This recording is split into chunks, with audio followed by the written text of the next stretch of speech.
Ok. Donc dans cette vidéo, nous allons apprendre ce qu'est une translation. C'est une nouvelle transformation. Pas que je vais me transformer, vous inquiétez pas, ni que je vais essayer de vous transformer.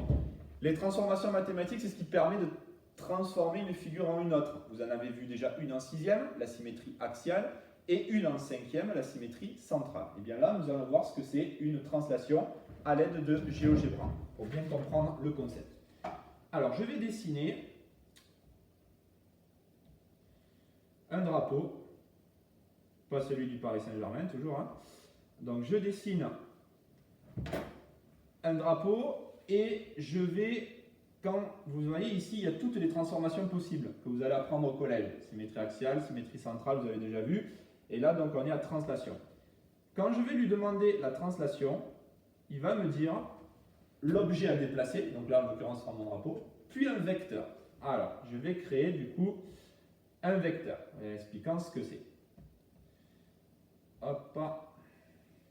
Donc là, par exemple, j'ai défini un vecteur. Alors, un vecteur, qu'est-ce que c'est? C'est un segment fléché, c'est-à-dire qu'il y a trois choses qui sont importantes dans un vecteur. Le premier, c'est sa longueur.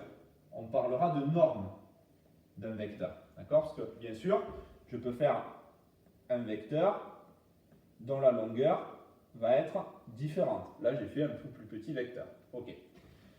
Donc, sa longueur, qui est importante, sa direction. Alors ici, qu'est-ce qu'elle fait, sa direction? Ben, elle est comme ça.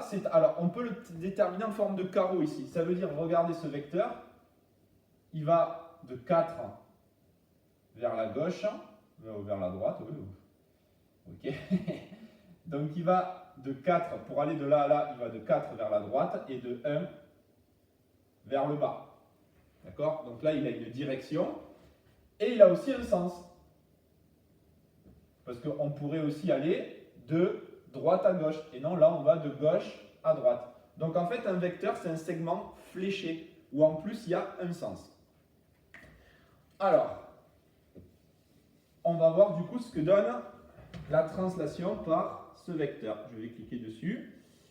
Ah, ça ne fonctionne pas. Alors, je vais refaire translation de ce drapeau par rapport à ce vecteur.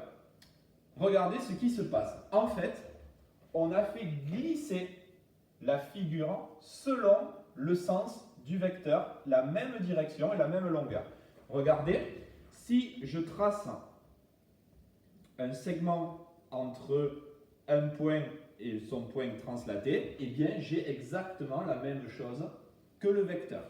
Je vais modifier le vecteur pour que vous compreniez bien. Vous voyez, par exemple, si je le mets à l'horizontale, eh bien ça va glisser à chaque fois à l'horizontale.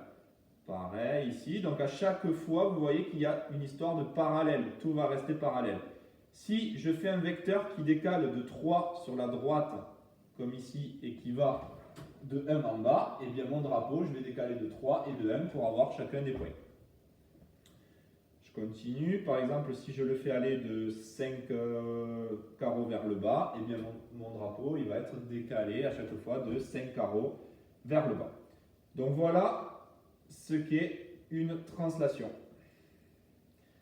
Alors, bien sûr, quand je vais vous donner la figure et le vecteur, mais vous devrez exactement reproduire le vecteur, soit en utilisant les carreaux, soit tout simplement en faisant le même avec des parallèles.